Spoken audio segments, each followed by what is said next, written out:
A question I sometimes get is, are my joints out of place and are they going back into alignment once they're cracked?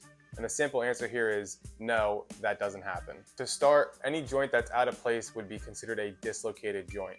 You've probably seen someone dislocate their shoulder or their finger before, and you know what this looks like. It can be pretty gruesome, and that person has no functional use of that body part when that happens. Our joints can sometimes move out of place and then back into place, which would be called a subluxation.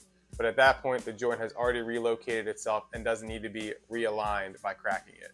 So if that popping of a joint is not it being put back into place, then what is it?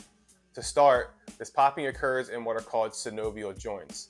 You can see a graphic of a synovial joint here, which is surrounded by a capsule that is filled with fluid, which is called synovial fluid.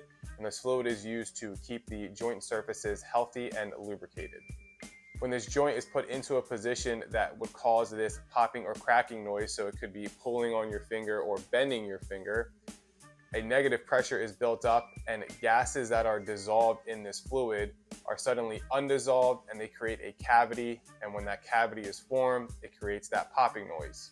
The reason you're only able to crack or pop these joints ever so often is because those gases then need to be redissolved in that fluid. So the opportunity to re-pop or re-crack these joints is not them going out of alignment. It's just these gases have redissolved, and then that cycle of negative pressure and the pop can continue.